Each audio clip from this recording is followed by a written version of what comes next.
Hello friends, good morning. কেমন আছো তোমরা সবাই? আশা করছি সবাই ভালো আছো, আর আমরাও খুব খুব খুব ভালো আছি। অর্পিতাস ব্লগে আরও একটি নতুন ব্লগে তোমাদের ওয়েলকাম। তো যেই দিনের ব্লগটা আমি তোমাদের সাথে শেয়ার করব সেটা ছিল শনিবার। সকালবেলায় ঘুম থেকে উঠে স্নান টান সেরে চলে এসেছি রান্নাঘরে। তো মায়ের ওইদিকে পুজো দেওয়া কমপ্লিট হয়ে গেছে, এখনও রান্নাবান্না বসাইনি।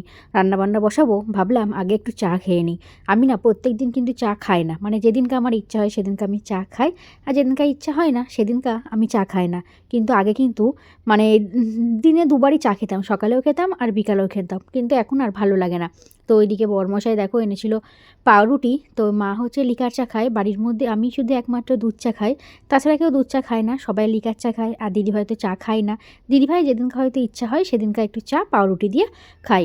তো তোমাদের দাদাভাই হচ্ছে এনেছিল হচ্ছে পাউরুটি। তো মাকে জিজ্ঞাসা করলাম মা হচ্ছে দুধ চা খাবে কি না।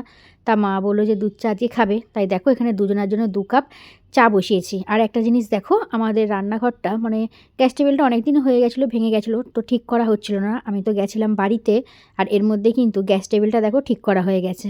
চা খাওয়া হয়ে গেছে, ওইদিকে প্রেশারে হচ্ছে ভাত বসিয়ে দিয়েছি হচ্ছে তোমাদের দাদাভাইয়ের জন্য আর পুকুর জন্য, আর এদিকে হচ্ছে আলু ভাজা বসিয়েছি। আর চা খাওয়া হয়ে গেছে, সমস্ত কাপগুলো এখানে দেখো জড়ো হয়ে রয়েছে।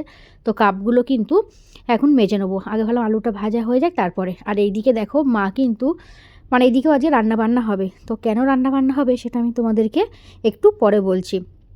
তো কাজের পিসে আজকে আমাদের ঘরে আগে একটু কাজ করে দিয়ে গেছে, কেননা আজকে হচ্ছে মা গোপালের ভোগ দেবে।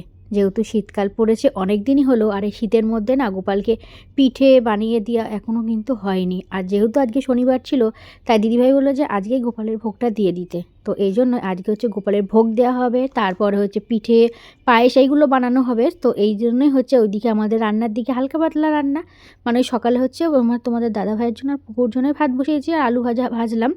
তো ওইটা দিয়ে খেয়ে নেবে, আর আমরা এদিকে গোপালের ভোগ হবে তারপরে হচ্ছে খাবো। তো এই জন্যই ওইদিকে এখন রান্নাবান্নাটা বন্ধ রয়েছে আপাতত। তো এইদিকে দেখো মা হচ্ছে প্রথমে ওখানে ও বানাবে হচ্ছে পাটিসাপটা, তো ওই জন্য ওখানে পুরটা রেডি করে নিচ্ছিল। আবার খিচুড়ি হবে, এই জন্য 5 রকম ভাজা হবে। তাই যে সমস্ত ভাজাগুলো বানানো হবে সে সমস্ত সবজিগুলো বানিয়ে নিয়েছি, বানিয়ে ভালো করে ধুয়ে নিয়ে এদিকে কিন্তু ভাজতেও বসিয়ে দিয়েছি। তাই মা বললো যে দুজনে মিলে দুদিকে করি, তাড়াতাড়ি হয়ে যাবে। আর দিদিভাই দেখো এদিকে এখন হচ্ছে গোলা রুটি করছে, তো এগুলো কিন্তু খাওয়া হবে। তো ওইদিকে মা আর আমি দুজনে মিলেই এদিকে ঠাকুরের রান্নাবান্নাগুলো করছিলাম।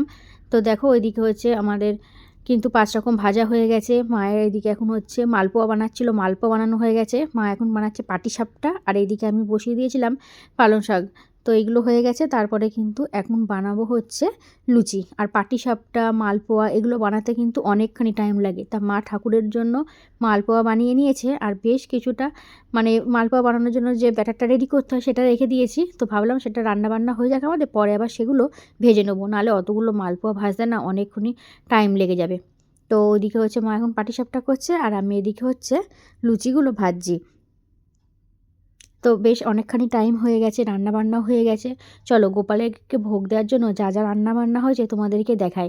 ফার্স্টেই ছিল হচ্ছে গোবিন্দভোগ চালের খিচুড়ি, ছিল লুচি, এখানে রয়েছে 5 রকম ভাজা, রয়েছে মালপোয়া, তারপরে রয়েছে পালং শাকের চচ্চড়ি, এইদিকে রয়েছে তোমার পাটিসাপটা, গুড়ের পায়েস, আর রয়েছে চাটনি। মা এদিকে দেখো গোপালের ভোগ কিন্তু বাড়তেও বসে পড়েছে, কেননা বেলা প্রায় অনেকটাই হয়ে গেছে।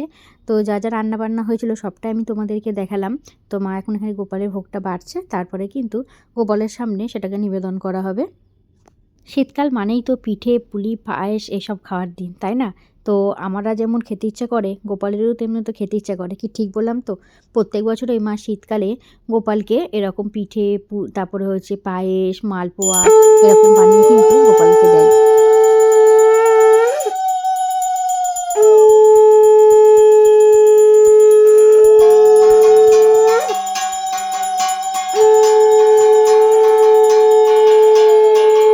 আজকের ভ্লগটা আমি এখানেই শেষ করছি। ভ্লগটা তোমাদের কেমন লাগলো অবশ্যই কিন্তু কমেন্ট করে জানাতে ভুলো না। ভালো লাগলে একটা লাইক ও কমেন্ট করে দিও।